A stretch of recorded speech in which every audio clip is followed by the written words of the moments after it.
Today's video is the third and last video in the series I'm doing on what to stock once you've gotten your 3 B's taken care of. You know, beans, band-aids, and bullets. If you like watching videos on preparedness and canning and gardening and food preservation and ways to build your pantry on a budget, then please subscribe to my channel and be sure to hit that bell icon to be notified each time I put out a new video.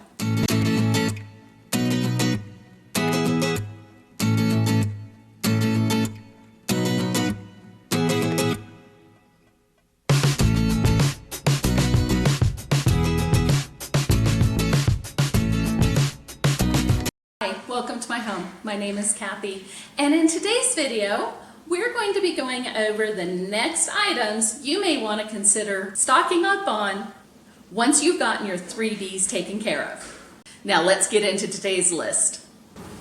The next thing you're going to want to have are books and maps. If the internet is down and you don't have a way of pulling up a map online, having paper copies of maps for your area and any area that you may be traveling to is going to be very important. No matter how good of a gardener you are, if the internet is down and you're not able to look up maybe diseases or pests or how to grow a certain vegetable, then having hard copy books on hand are going to be invaluable.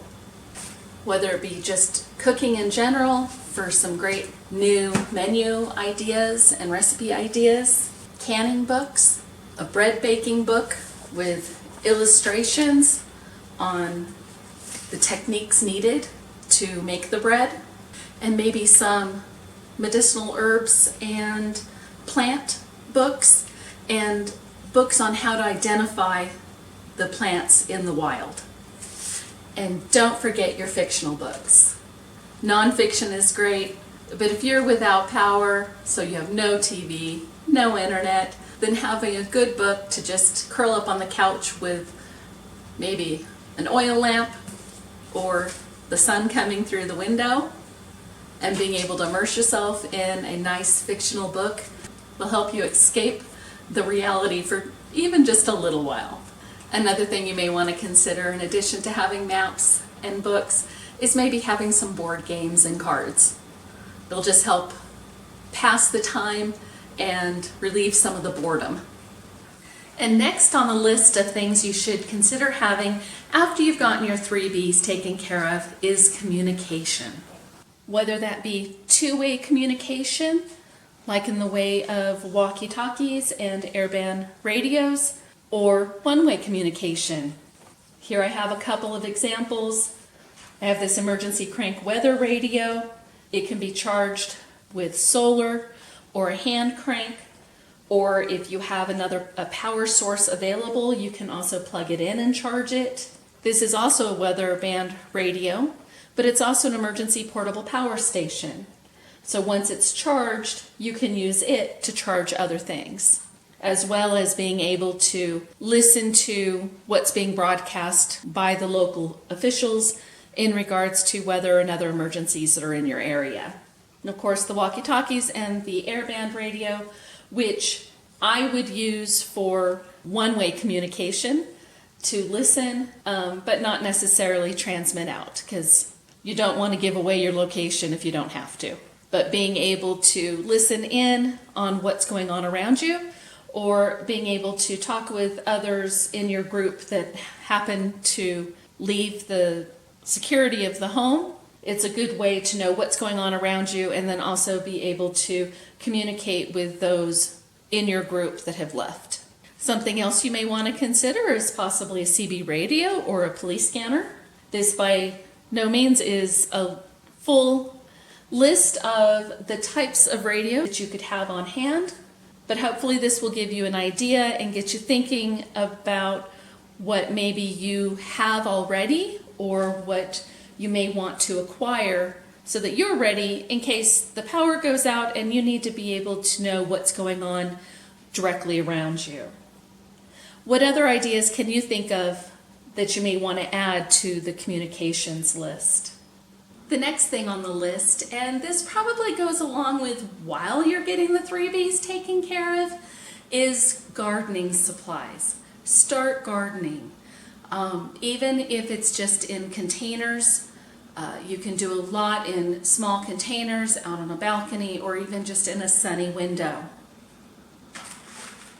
You're going to want to have seeds. When you're in the store, whether at Home Depot or Walmart or any of the box stores or nurseries, and you see packets of seeds, pick them up.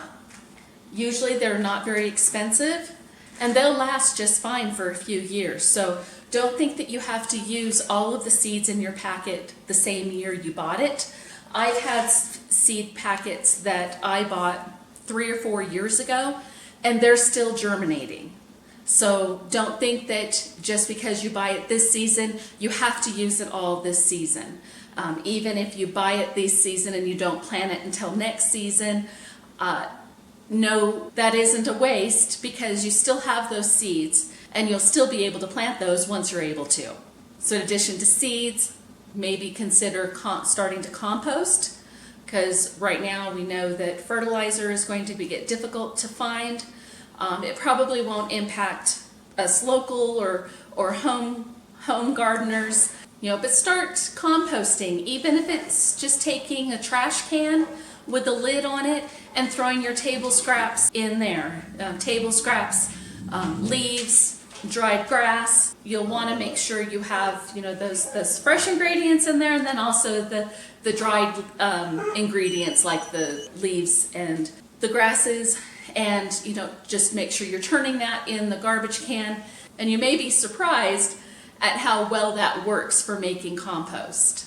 And in addition to that, don't forget your gardening tools. Even if it's just a shovel, a rake, a hoe, maybe some hand tools, just some basic tools just to be able to dig up that ground or to be able to maintain the garden plots that you have. That's important to have on hand so that when you go to the store and it's not there, you won't have to worry because you have what you need at home. And along the lines of gardening supplies, have yourself some basic maintenance tools on hand. So have hammers, screwdrivers, and screws and nails, and ratchet sets, and socket sets, and saws and drills. Have those tools on hand that you may need, if you need to board up a window or repair something that blew down or whatever the case may be. Have some simple tools on hand so that if the time arises, you'd be able to make those simple repairs on your own. Another thing to consider having on hand is pest control.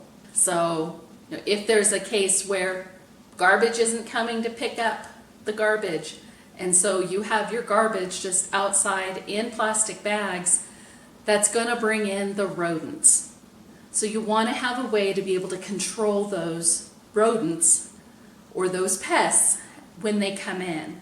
So have yourself some mouse traps or rat traps or any type of trap for the pests that are in your area. You may also want to consider learning how to make natural pest repellents so that you're not dependent on the chemical sprays from the store. You'll be able to make your own natural remedies for repelling those pests. Even if it's diatomaceous earth, that can help get rid of ants.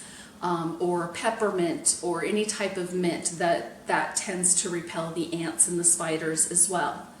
So learn what natural remedies you can use for getting rid of those pests, and maybe even start practicing ahead of time. Use those natural remedies to see if they work so that while you have the chance to be able to experiment and have easy access to supplies, you can be figuring out what works best for you and your household.